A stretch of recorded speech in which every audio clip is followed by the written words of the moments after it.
The port of Dover is suffering from the Joline effect as the little ex-Russian tank ferry, which is used for transporting trucks full of live sheep and calves to France, has been undergoing berthing trials at the port's ferry terminals. Joline, which was built in 1988, is just 48 metres overall with a 15-metre beam and steams at around 9 knots or less in service, giving her a 2 to 3 hour crossing time to Calais from the Kent port.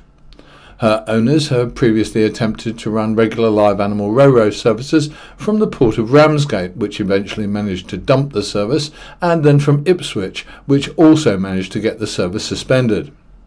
Her service from Ramsgate was marked by a particularly disastrous and horrific incident in which 46 sheep were killed, 2 drowned, 2 had broken legs, and 42 were shot after a vet judged they were lame. However, ports seem to have been forced to at least start providing terminal space for the service after a High Court ruling in its favour, although both ports so far involved have dropped out due to the lack of proper animal care facilities within their sites. Most recently, trials held on the 19th of March at Dover showed that more work would be needed for the ship to safely use the port's ramp systems. The Port of Dover has particularly high operational standards due to the intensity of services and the size of vessels using the berths, and is insisting that the Joline matches all requirements.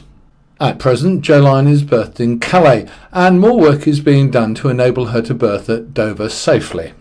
But protesters and the media are unlikely to give her an easy passage on this cruel trade. Finally, there is also a prospect that Thanet District Council, owners of the port of Ramsgate, may have to permit the trade again after a High Court judge refused permission for a judicial review into the trade.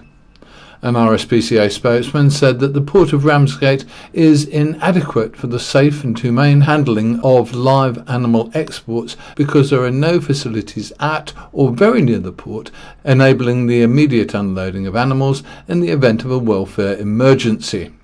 The RSPCA says it will reflect very carefully on what the judge said and then consider whether to seek permission to appeal in the Court of Appeal.